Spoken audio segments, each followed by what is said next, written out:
በንጉሱ ዘመን ለስርዓቱ በከፍተኛ ሁኔታ አደገኛ ከሆኑት መካከል አንዱ የተማሪዎች ንቅናቄ ሲሆን ይህም ተማሪዎቹ በስርዓቱ ከነበራቸው የከረረና የማይለዝብ ተቃውሞ ሌላ እንቅስቃሴያቸው በከተማ ውስጥ በመሆኑ ስርዓቱን በብርቱ ታግለውት ነበር።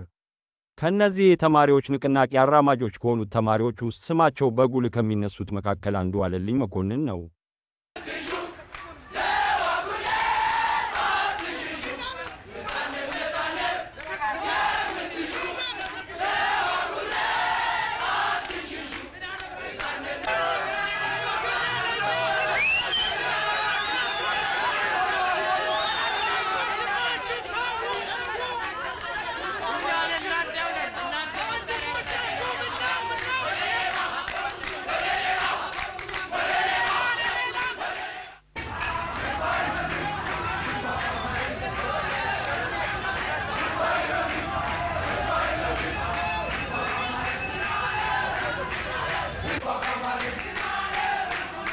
ዋለልኝ መኮንን በድሮ አጠራር በወሎ ጠቅላይ ግዛት በደብረ ሲና ወረዳ ከአባቱ ከአቶ መኮንን ካሳና ከእናቱ ከወይዘሮ ዘነበች ግዛው 11 መጋቢት 1938 ዓ.ም ተወለደ።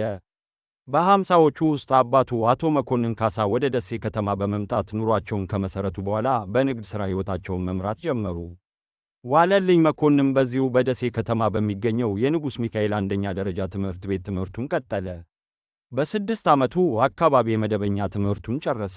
በመቀጠል የመለስተኛ ሁለተኛ ደረጃ ትምህርቱን በዚሁ በንጉሥ ሚካኤል የመለስተኛ ሁለተኛ ደረጃ ክፍል አጠናቀቀ። ከዚህም በመቀጠል መስከረም 1954 ዓ.ም የደሴውን የወይዘሮ ስህን አጠቃላይ ሁለተኛ ደረጃ ትምህርት ቤት ተቀላቀለ። የ9ኛና የ10ኛ ትምህርቱን የተከታተለው በዚሁ ትምህርት ቤት ነበር። በዚህ ትምህርት ቤት ቆይታው በተለያዩ የትምህርት ቤቱ ክበባት ውስጥ አገልግሏል። በክርክር ክበብ ውስጥ ተሳትፎ አድርጓል። በቲያትር ክበብ ውስጥ አፄ ቴዎድሮስ ሆኖ የሠራው ክፍል በጊዜው አድናቆት አትርፎለታል። ዋለልኝ መኮንን በወይዘሮ ስህን ቆይታው 2 ገጠመኞች አሉት። በ50ዎቹ ውስጥ ሆነ አሁንም ብዙ ሰዎችን የሚያማልሉ ሎተሪ ለዋለልኝ መኮንን 10 ሺህ ብር ደርሶት ገንዘቡን ለራሱና የተቸገሩ ሰዎችን በመርዳት ተጠቅሞበታል።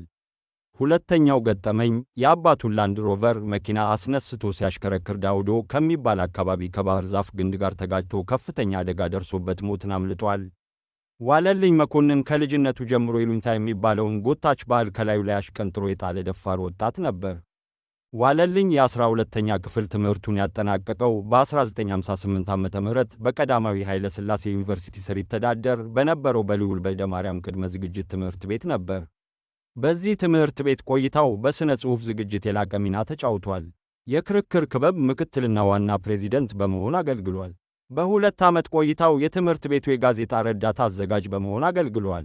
የሁለተኛ ደረጃ ትምህርቱን አጠናቆ ወደ አዲስ አበባ ዩኒቨርሲቲ ከተቀላቀለ በኋላ በ18 ኅዳር 1961 ዓ.ም አዲስ ዘመን ጋዜጣ ላይ በተደረገው የሥነ ጽሑፍ ውድድር የአዚናራው እስረኛ በሚል አርዕስት ኢትዮጵያውያንን ከጣሊያን ወታደር ጋር ያደረጉትን ተጋድሎ፣ መሥዋዕትነት፣ ጀግንነት፣ ለአገር ታማኝነትና ፍቅርን የሚያሳይ ሥነ ጽሑፍ ጽፎ ከተወዳዳሪዎቹ ውስጥ የአንደኝነት ማዕረግ በመጎናጸፍ ሽልማት አግኝቷል። የኢትዮጵያ ተማሪዎች እንቅስቃሴ ሲነሳ የዋለልኝ መኮንን ስም አብሮ ይነሳል።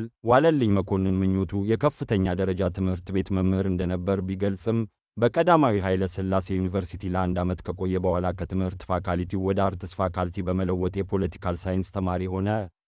ከዚሁ ጊዜ ጀምሮ ሕይወቱ ወደ ፖለቲካው ዓለም አዘነበለ። በዩኒቨርሲቲው ቅጥር ግቢ ውስጥ በሚደረጉ ሕዝባዊ ትግሎች ውስጥ ግንባር ቀደም በመሆን ተሳትፏል። ወደ ስብሰባው ለመቀላቀል አውሮፕላን ከመጥለፍ ሌላ አማራጭ አልነበረውም። 29 ኅዳር 1965 ዓ.ም ከጠዋቱ 1 ሰዓት ተኩል ላይ ከአዲስ አበባ ተነስቶ በአስመራ በኩል ወደ አቴንስ ሮም ፓሪስ ለመሄድ የተነሳውን የበረራ ቁጥር 708 ቦይንግ ጄት አውሮፕላን ዋለልኝ መኮንን፣ ማርታ መብራቱ፣ ታደለች ኪዳነ ማርያም፣ አማኑኤል ዮሐንስ፣ ጌታቸው ሀብቴ፣ ዮሐንስ ፍቃዱና ተስፉ ቢረጋ ሊያስገድሉት ሞክረው ባለመሳካቱ ታደለች ኪዳነ ማርያም ስትተርፍ ዋለልኝ መኮንንና ሌሎቹ በጸጥታ አካላት በተተኮሰ ጥይት ሕይወታቸውን ሊያጡ ችለዋል።